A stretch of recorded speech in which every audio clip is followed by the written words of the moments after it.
renal caliculi يعني formation of the caliculi الحصوات. الحصوة تتكون اما نتيجة لشنو؟ انه مادة معينة يصير بها اكسكريشن اكثر من الطبيعي، زين؟ فالويت مالتها يزيد، او من الممكن انه الفوليوم يقل مال اليورين، بيصير عندي تشانس في الاجريجيشن لهذه المادة، زين؟ او انه نتيجة لشنو؟ تشينجز بالبي اتش مال اليورين، فمواد اللي هي زائدة، زين؟ مثل اليوريك اسيد يكون soluble بالسلايك اسيدك يورين اللي هو النورمال، لكن من يزيد الاسيديتي مثلا راح يصير له بريسبيتيشن، زين؟ لسبب او لاخر.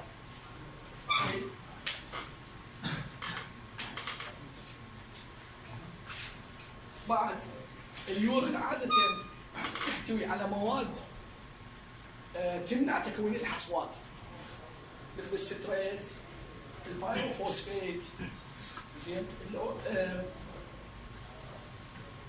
هذه المواد يعني تنطرح بشكل طبيعي. من الممكن يكون عندي بروبلم فور يؤدي هذا البروبلم الى decrease of this material، فراح اشوف شنو؟ راح اشوف حصوات اليورين.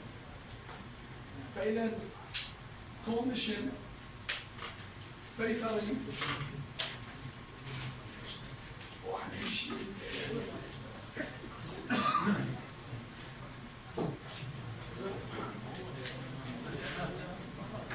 condition favoring urine renal caliculi formation.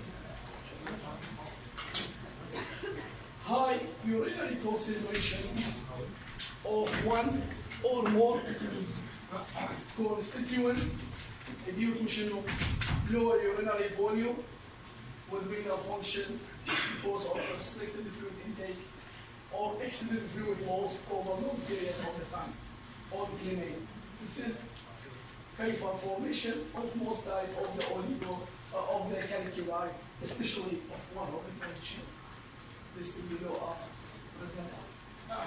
يعني من يقل الفوليوم of the urine سواء كان هذا الاوليغويوريا بريرينال ديزوردرز، مثلا شخص قاعد باجواء حاره يصير عنده excessive loss of the water او reduce intake of the water for any reasons، يقل الفوليوم of the urine، معناها يكون chance for development of the stone.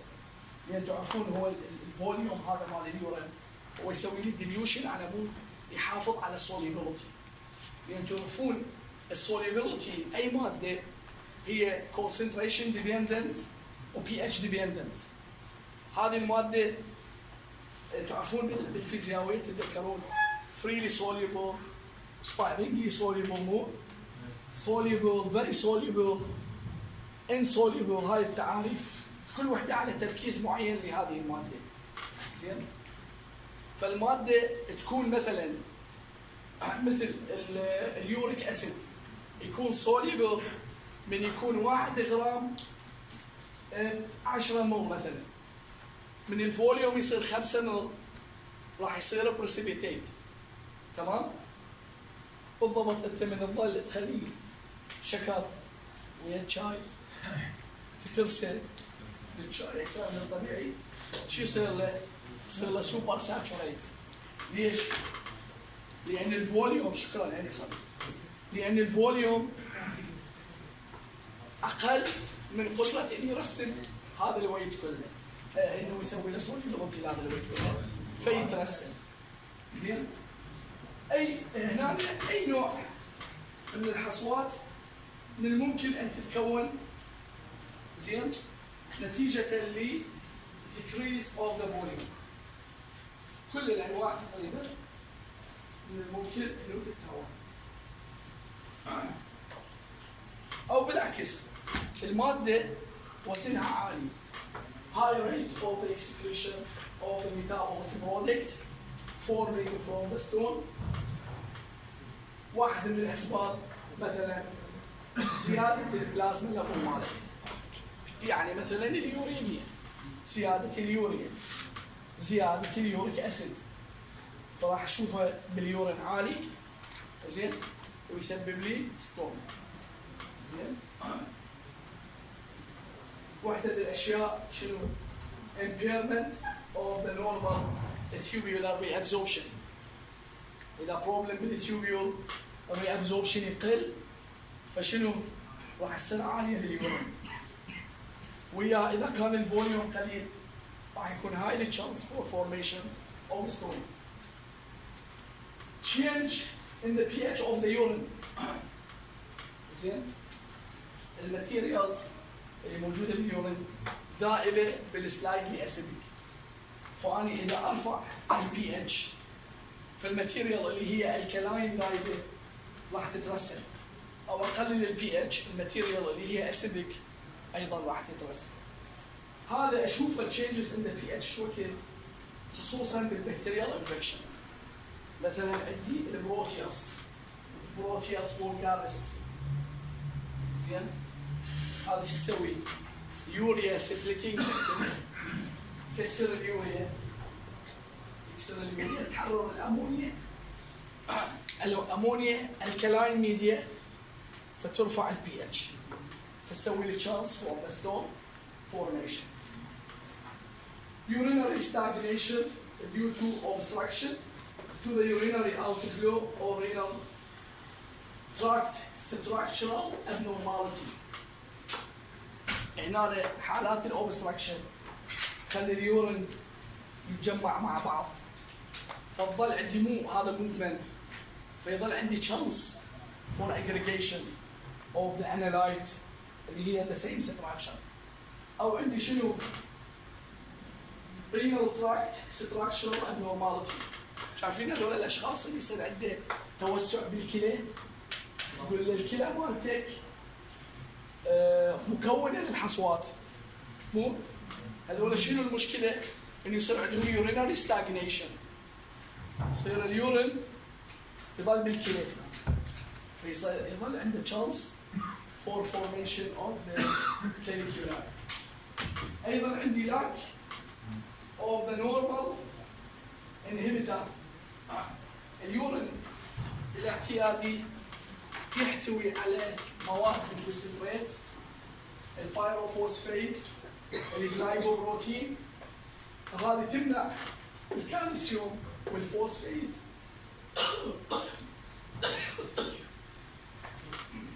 and the calcium oxalate crystal formation.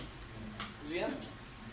هذه المواد إذا ما شفتها باليورين يصير عندي زيادة بالشانس of the stone formation. مثل hypocytrate هذا يكون the chance for formation of the renal stone، يعني من يقل الستريت in the urine hypocytrate urea. عادة معظم الستون يعني عدد يعني مو بس دنيا اكو عندي هواي ستون، لكن معظمها اما تكون كالسيوم ستون اللي تنقسم الى اوكساليت وفوسفيت، او يوريت ستون يعني يوريك اسيد، زين، او سيستين ستون او زانثين ستون. هذه اهم انواع الستون. هو الكتاب يعني حاكي عليها بشكل مختصر ما ماخذ هوايه ستون. 80% of the renal stone contain calcium. Precipitation favored by hypercalciuria and the type of result depend on urinary pH on availability of the oxalate. يعني واحد من اهم الاسباب الهايبركالسيميا. زين؟ مور كالسيوم in the urine اكثر من قدره الكدني على مود تسوي الامتصاص. فيصير عندي شنو؟ كالسيوريا. هذا ما يمنع انه نورمال كالسيوم and the normal calcium in the urine ايضا يسبب كالسيوم ستون. هذا لا يمنع، لكن يعني كل ما يزيد الكالسيوم يعني يكون الجنس اكثر. Any patient presented with calcium-containing caliculi should be have plasma calcium and phosphate estimation performed. And if the results are normal, they should be repeated at regular interval to exclude the primary hyperparathyroidism. يعني هذول الاشخاص اللي عندهم بروبلم بالكالسيوم والفوسفيت والستون اللي عندهم كالسيوم وفوسفيت هذول تشانس شنو؟ تشانس فور هايبر باراثايرويدزم. ليش؟ لأنه الكالسيوم لأنه الهايبر باراثايرويد شو يسوي؟ يطلع الفوسفيت من البون يوديه لليورين. زين؟ الهايبر باراثايرويدزم يحاول يحتفظ بالكالسيوم، جزء بسيط راح ينطرح من يلقي الفوسفيت يسوي ستون حتى إذا كان الكالسيوم طبيعي. اوكي؟ فلازم هنا الشخص اللي عنده كالسيوم فوسفيت ستون لازم شنو؟ تشيك الباراثايرويد هرمون.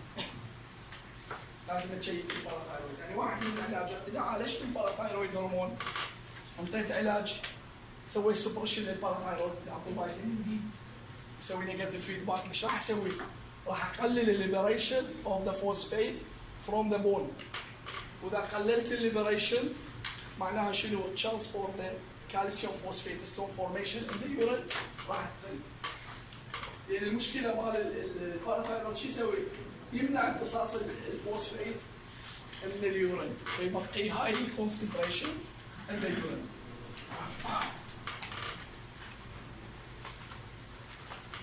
In many subjects, calcium-containing renal caliculi, the plasma calcium concentration is the normal.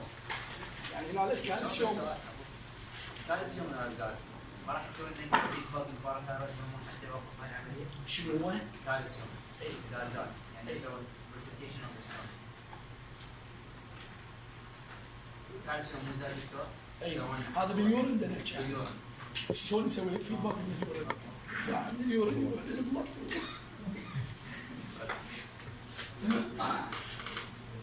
زين؟ الستون اللي ممكن تتكون حتى اذا كان البلازما نورمال للكالسيوم، خصوصا في حاله الاوكساليت. يعني التشانس فور ذا اوكساليت اذا موجود هاي ليفل من الاوكساليت فور فورميشن اوف ذا ستون more than the chance for the hypercalcemia وكالسيوريا. زين؟ يعني زياده الاوكساليت for formation of the stone بوجود الكالسيوم نورمال يعتبر اكثر خطوره من انه الكالسيوم عالي مثلا. نعم. Increase release of the calcium from the bone and actively progressing osteoporosis, loss of the matrix for secondary calcification or prolonged acidosis. يعني هنا الكالسيوم شلون يزيد؟ اما بالاوستيوبروسيس زين او بشنو؟ بالاسيدوسيس اللي يطلع لي زياده بالفري فورمز. زين هذا راح يزيد التشانس فور هايبر كالسيوريا. هم الكدني لها ثريشولد للكالسيوم، الكالسيوم بالبلازما عالي او الفري فورمز عالي اكثر من القدره. طبعا الباوند كالسيوم باوند هذا ما يصير فلتريشن، ما يصير له فلتريشن. ليش؟ لان هذا مرتبط بالالبيومين ما يعبر، هذا ما ينزل، اللي ينزل منه الايونايز الفري. اوكي؟ فاذا زاد التوتال يزيد التشانس فور انكريز ايونايز، لان الالبيومين ما راح يقدر يربط كل الكالسيوم فيصير له فلتريشن. واذا كان عندي اسيدوسيس راح يكون عندي ايونايز يزيد. اوكي؟ فهذا يصير له فلتريشن. هنا الكدني ما تقدر تمتص كل الكالسيوم اللي صار له فلتريشن، فايش راح يؤدي هذا الى كالسيوريا. زين؟ In the distal renal tubule there is increased calcium load, and because the relative alkalinity of the urine, calcium precipitation in the kidney and renal tract may cause nephrocalcinosis. يعني عادة يصير لود على الديستال كونفوليوتد تيوبيول، ونتيجة إلى سلايد الكلاين ميديا بالديستال تيوبيول، خصوصا إذا ما انطرح الأسيد. إذا ما انطرح الأسيد صار عندك سلايد الكلاين ميديا، يزيد الشانس فور فورميشن اوف ذا كالسيوم، اسميها نفرون كالسينوسيس، يعني الكاليكيولاي صار بالنفرون. اوكي. شو وقت اقول هذه الكونديشن كالسيوريا، هايبر كالسيوريا، من يكون عندك الكالسيوم عند اليورين اكثر من 6 من 10 مليمول، عند فيميل انا 7.5 مليمول عندها. عادة الميل يعني اكو 6 فاريشن، الميل يكون عنده هاي ثريشولد. يعني الفيميل هي مور برون فور ديفلوبمنت. كم ديزيز طلعنا اليوم بالمحاضرات السابقة كلها فيميل؟ خطية اي تمام.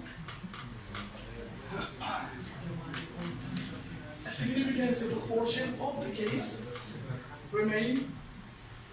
There is no apparent causes of calcium precipitation. يعني ممكن يصير precipitation حتى إذا كان الكالسيوم نورمال. هذا بوجود مثلا الفوسفيت أو بوجود الأوكزاليت. زين. الأوكزاليت يسبب النوع الثاني من الكالسيوم ستون. هايبر أوكزاليوريا. Favor formations of the very poorly soluble calcium oxalate. Even if the calcium excretion is normal. اوكي، فاذا كان كالسيوم نورمال وعندي كالسيوم ستون لازم اشوف منه وياه صاعد، الاوكزاليت او الفوسفيت، خصوصا الاوكزاليت. The sources of the oxalate exogenous in the diet. Oxalate absorption increased by fat mal absorption. إذا عندنا مشاكل بالابزوربشن مال الفات يزيد الاوكساليت ابزوربشن. فهنا الكالسيوم باوند عندما باوند to the fat instead precipitated with oxalate which is freely absorbed by food rich in oxalate منه الرباب، الشوكولات، البيترول، الاسبانيش، النات، التي. التي ترى غني بالاوكساليت. من يجي الاوكساليت مالتي؟ الكافوين.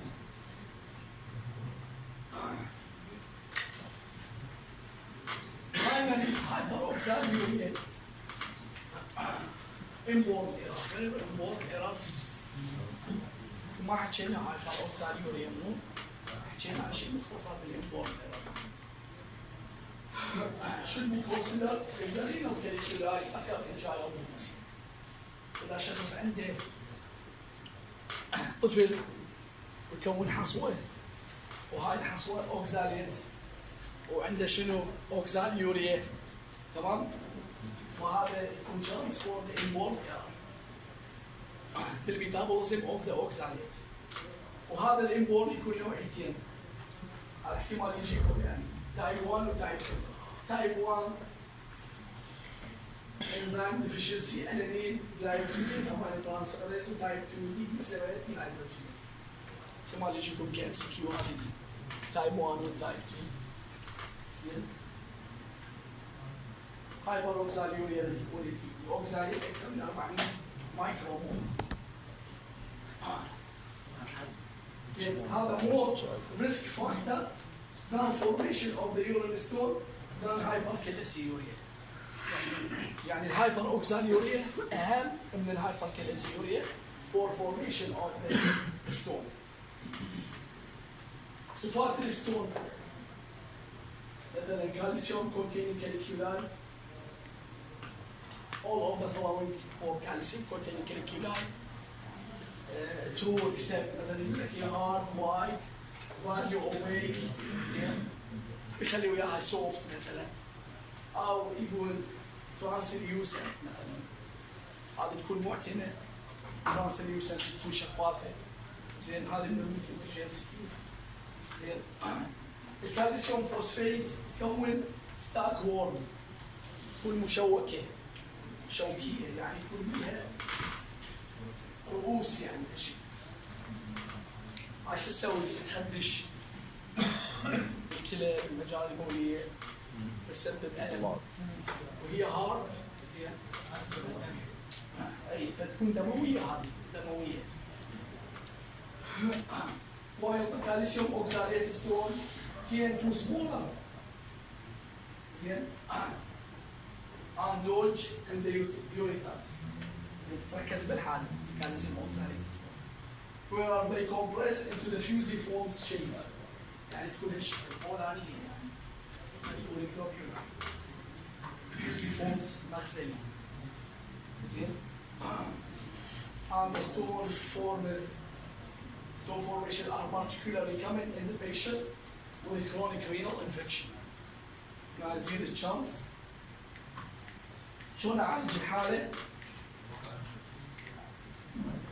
depend on the causes. أولاً قلل الكالسيوم source for the stone formation. زين بعد شو تسوي؟ إذا كان عنده هايبركالسيميا قلل الكالسيوم ليفل.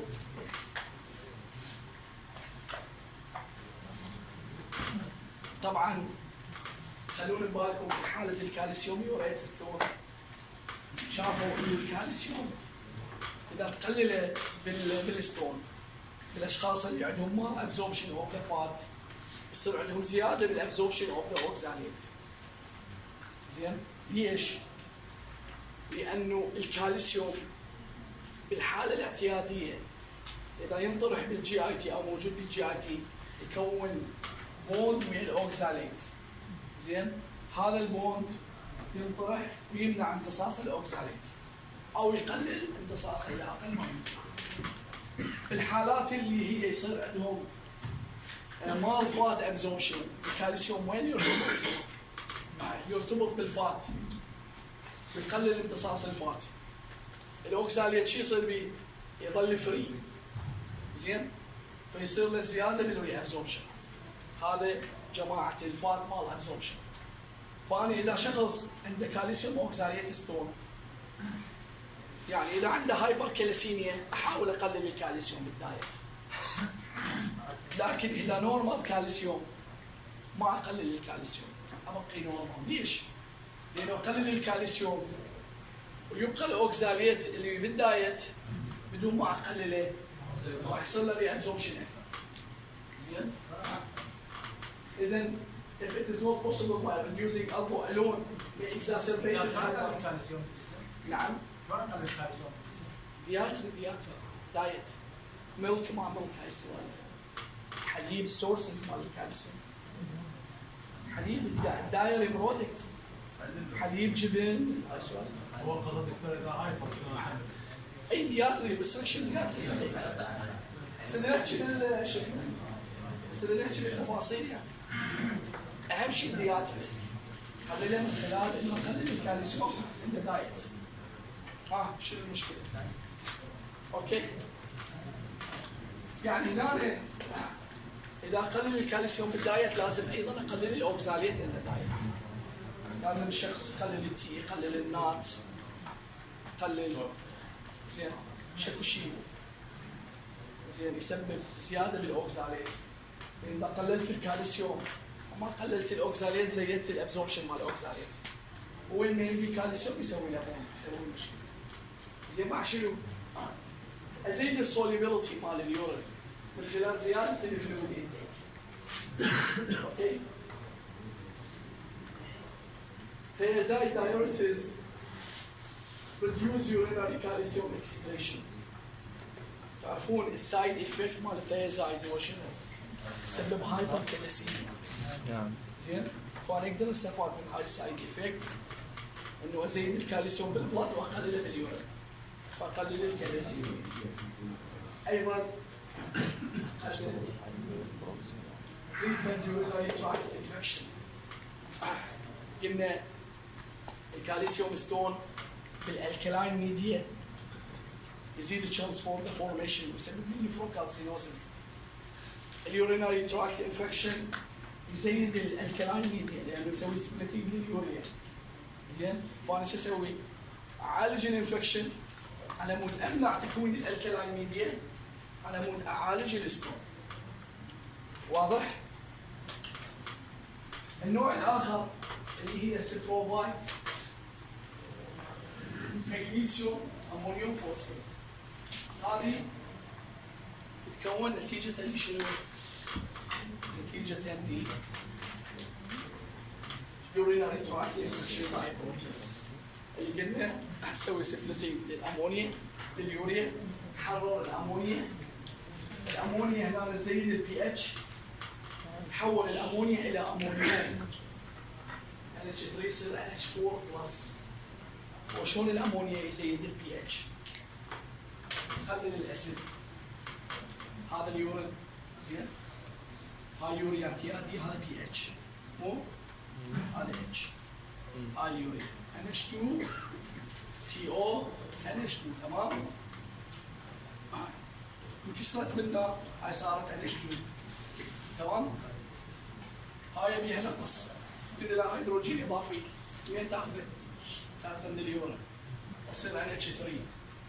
اذا اخذت هيدروجين بعد شو يصير؟ NH4 بلس.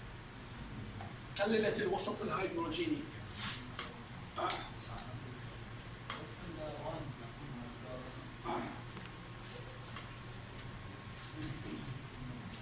زين؟ قللت الوسط الهيدروجيني. زين؟ فزاد عندي شنو؟ الامونيوم ايون. هذا ويا من؟ ويا المغنيسيوم والفوسفات اللي يترسبون بالالكلاين ميديا، يكون عندي شنو؟ ستروفايت ستون. واضح؟ النوع الاخر اللي هو اليوريك اسيد ستون اللي تمثل تقريبا 8% من الرينال كانيكيولا containing uric acid. اليوريك اسيد نتيجة للهايبريوريسيميا، اكسسيف كاتابوليزم، حالات اللوكيميا مثلا يصير عندك زيادة باليوريك اسيد. ثيازايد دايوريتكس، اللوب دايوريتكس يزيدون اليوريك اسيد، لكن هنا اعتبرهم علاج يعني. دكتور ليش الثايازايد يزيد الكالسيوم؟ هو سايد افكت مالته.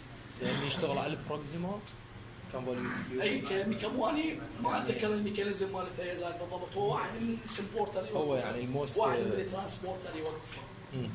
على البروكسيما اي يمنع. هو كل الترانسبورترات مال الدايوريسيس بصوره عامه انه يتداخل ويا الصوديوم. هو ما يصير اكسشينج. اي فيعني خلينا نقول مثلا بالديستال تيوبيول يوقفوا الصوديوم كالسيوم اكسشينج مثلا. زي ما احنا قلنا الايونيك اكسشينج، انه انا احاول اسوي فاين ادجستمنت للايونز. ف امنع الصوديوم ابزوربشن، ابقي الكالسيوم في داخل البديل، فيصير هايبر كالسيوم. زين الصوديوم ما يتبدل ويا الكالسيوم، لان هو يعني حسب ما اعتقد يعني اكو ترانسبورترات خاصه لكل اكسشينج. يعني صوديوم كالسيوم له ترانسبورترات خاصه، صوديوم بوتاسيوم هيدروجين ترانسبورترات خاصه. زين كل مكان له ترانسبورتر خاص. زين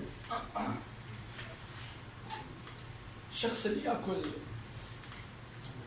لحم هوايه زين يصير عنده تشانس فور هايبريوريسيميا وجاوت. زين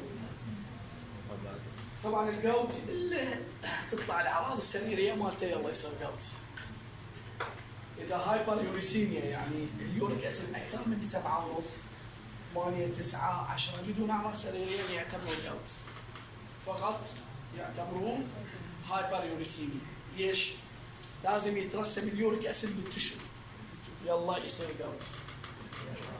زين فهنا زياده اليوريك اسيد in the urine. زين ف اذا زادت الاسيديتي مال اليورين يعني اليورين اسيدوسيس يعني condition associated with increased acidity of the urine يزيد الشانس for the precipitation of the uric acid. اليوريك اسيد ستون تكون سمول فرابايل فريابل العفو يلوش براون، وايضا تكون شنو ستاغهورن، لكن هي فريابل يعني تكون شويه الوجع مالتها اقل. اليوريك اسيد ستون شنو هي؟ ستاغهورن فريابل يعني هشه يعطوها اليوريليت. شيء بسرعة. radiolucent but maybe visualized by ultrasound. شفافة لكن يشوفوها بالالتراساوند. اوكي اكو انترافينوس كيلوغرام ايضا تكنيك اخر للكشف. المشكلة هي شنو هنا؟ زيادة اليوريك اسيد وزيادة نقصان البي اتش، زيادة الاسيدوسيس. طبعا انا اعتيادي اني اعالج احاول اقلل الدايت السورسز زين. فهنا تريتمنت اوف ذا هايبريوريسيميا اعالج السبب. اليوريت كونسنتريشن نورمال، انطي فلويد هوايه على مود ازيد الفلويد ان ذا يورين، عمود اسوي ديليوشن وازيد الشانس مال السوليبيليتي. بعد شو اسوي؟ alkalinization اوف ذا يورين. شلون يسوون alkalinization لليورين؟ يعني از فارماسيست ستريك اسيد وبعد صوديوم بايكار. شلون اسوي استيفيكيشن لليورين؟ اي شاطي شنو بيفهم؟ اورجانيك اسيد مثل منو؟ مالك اسيد. شيء سمبل واحد جاك بالصيدليه وعنده شنو؟ عنده ستون، لازم تسوي له استيفيكيشن. ايش تبغي؟ جرامبري. إيه؟ بعد اسوي جرامبري. سكوربيك اسيد، فيتامين سي. اسوي لك استيفيكيشن اليوم. هو قبل ما يطلع من الجرام. ايضا البنسلامين شو يسوي؟ يسوي بايندينج لليوريك اسيد ويزيد السوليبيليتي مالته من خلال الكليشن لليوريك. طبعا السوليبيليتي مال البنسلامين من جايه؟ يحكوا عن مجموعه امونيا فانكشناليتي، هذا تقدر تسوي شنو؟ هيدروجين بوند ويا الووتر زين ويزيد السوليبيليتي. الزانثين ستون وين مر علينا؟ بالانبورن انبورن ايران. زانثين يوريا هاي دينجرس لو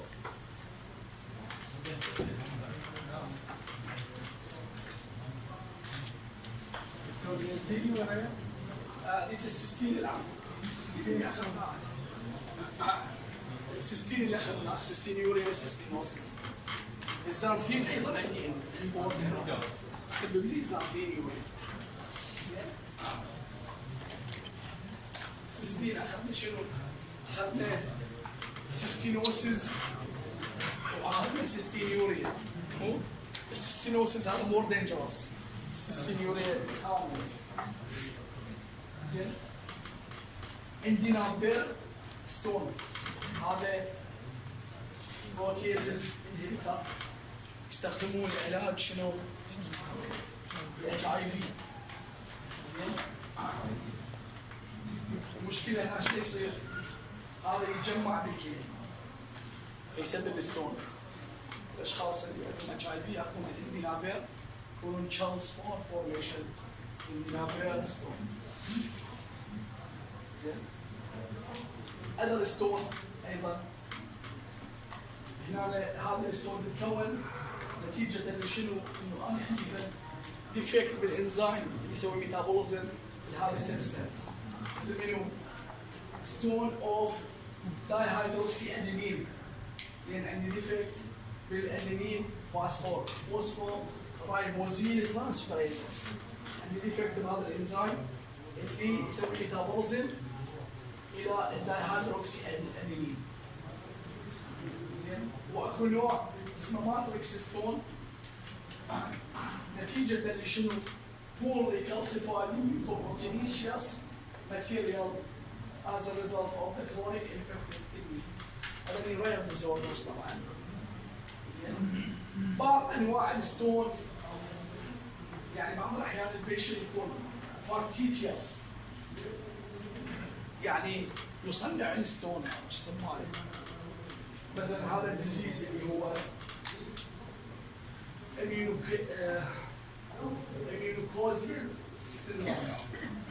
immunocausal syndrome زين. هذا يعني جسمه يصنع حصوات يعني صور فديرار معين يصنع له حصوات. شلون يسوون انفستيجيشن؟ زين. investigation for the urine stone يعني انت شو تسوي؟ لازم اما تعرف الستون يعني تسحبها للستون تدرس تفاصيلها زين، او انه تاخذ بايو كيمستري. قبل فتره انا صار عندي ستون كانت يوريت ستون كانت يوريت طبيب بوقتها هو جراح يعني اول ما شافني وجع كذا وكذا يوريليت مدري شنو هذا انتهى الموضوع. قلت له شلون عرفتها ستون؟ يعني يوريت ستون. يقول لي من الخبره. بالخبره يعني فرضا يعني كالسيوم ستون يعني اوكزاليتي طلعت راحت بس من رحت سويت سونا قال لي ما موجوده بس ضل عندي وجع بالمكان. فمن رحت كانت تقريبا 6 ملم قال لي راحت بس عندك 2 ملم باليسرى. عاد اخر شيء عفتين قلت بصيت خلص لا تشرب شاي ولا تشرب بيبسي ولا تشرب واللحم وبس لحم الدجاج. وانت الكالسيوم كله؟ لا تركت بس طلعت لحم باليسرى. انا ما اخلص هذا.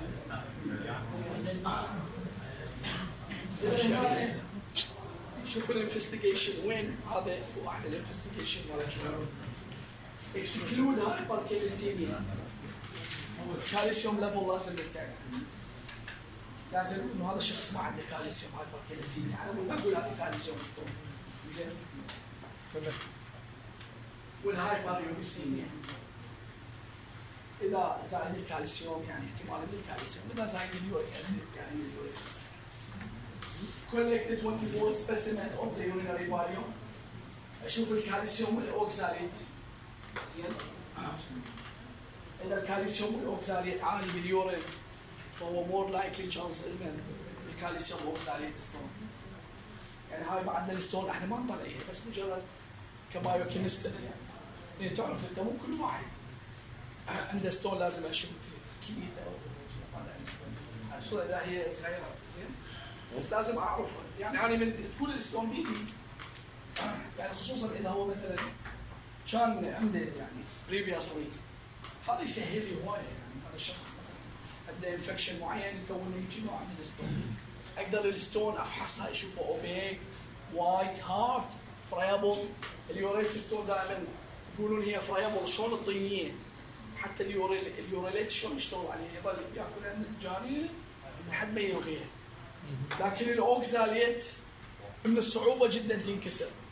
فمن تنزل بالحالب يعني مثلا اليوريت ستون ان تنزل تسوي وجع بس من تاخذ علاج حتى اذا نزلت حجمها يصغر شوي شوي.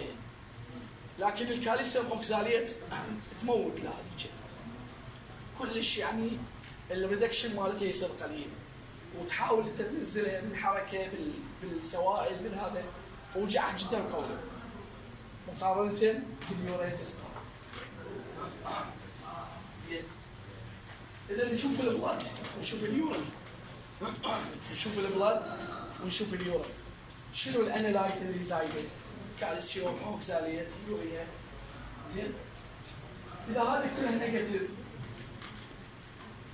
and especially if there is family history of the caliculi راح شو اسوي؟ اسوي سكريننج للسيستين. احتمال عنده شنو؟ يعني اهله فاميليز هيستوري. زين؟ والكالسيوم واليوريت والاوكزاليت وغيرها طبيعيات. خلي بال الجينيتيك ديزوردرز مال شنو؟ مال السيستين. الانبور صاحب السيستينيوري. زين؟ The qualitative test positive. اجي اسوي سكريننج للسيستين. فاكسكريشن اوف السياميزيك امينو اسيد should be estimated. ابدي اسوي قيس الليفل of the system. دكتور الفاميلي هيستوري يصير بس ويا السيستم ما يصير ويا ويا الاوكساليت ايضا يصير. اوكساليوريا قلنا نوعيتين. زين ايضا هو جينيتيك ديزوردرز. زين والزانفين انبورن ايرور ايضا زين. If the fresh unaffected urine is alkaline despite systemic metabolic acidosis, diagnosis of the renal tubular acidosis is likely. يعني إذا هذا الشخص ماخذين منه fresh alkaline urine معناها عنده disease اللي هو renal tubular acidosis. اللي شنو renal tubular acidosis؟ عندي acid retention ما ينطرح نتيجة للتيوبيولار دامج معناها more alkaline in the urine. زين. إذا pH of the urine more than 7 suggested urinary tract infection with urea-symptomatic organism مثل البروتيوس فولجاريس. يعني هذا يكون more likely strovite caliculi. زين. فهنا شلون اريد اتاكد انه هذا الستون يعني اذا شفت البي اتش اكثر من 7 هذا اقول هذا اكو يوريا سبليتنج بكتيريا حررت شنو؟ الامونيا. تمام؟ شلون اتاكد انه هذا السبب؟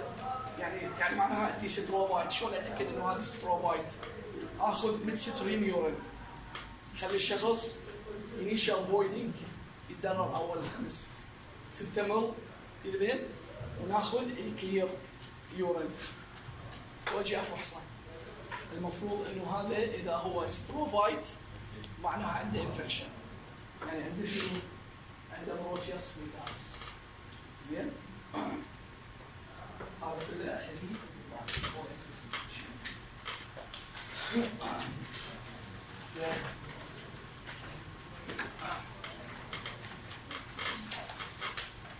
evidence of the renal caliculi.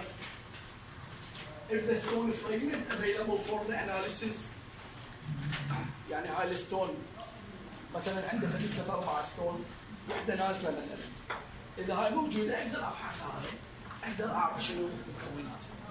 اذا لا اروح اشوف عنده يوريك اسيد زايد او لا. اذا زايد اليوريك اسيد يعني يوريت ستون. اذا نو اروح على الكالسيوم ان اور هايبر كالسيوم. اذا يس كالسيوم صاعد او يوريك اسيد او اوكزاليت ان اور كالسيوم يعني كالسيوم صاعد او باليورين صاعد. زين؟ او اثنيناتهم سوا وعنده ستون هو مور لايكلي كالسيوم. زين؟ اذا نو اجي اقيس اليورينري اوكزاليت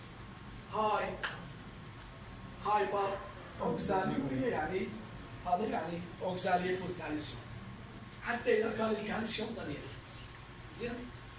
اذا شفت الكالسيوم صاعد وستون على الكالسيوم.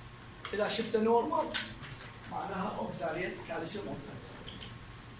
لو الاوكزاليت اذا كان لو نورمال شو اسوي؟ خلصت اليوريك اسيد والكالسيوم والاوكزاليت وعنده ستون خصوصا اذا فاميليز هيستوري وين اروح؟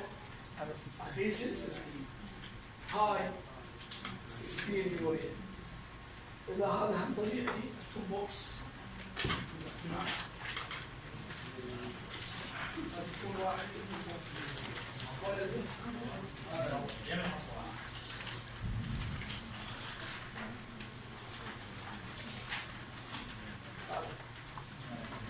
Some causes of renal caliculi.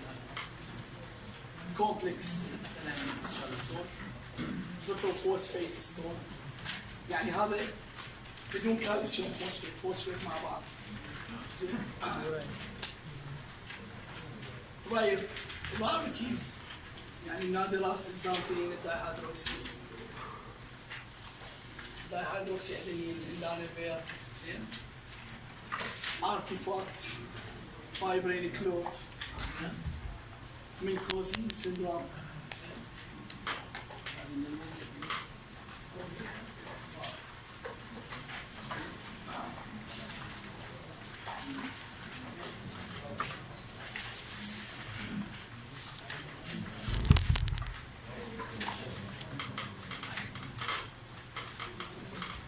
كمل الالجوريثم اللي يكون عندك لو يوريت عندك هاي يوريت زافين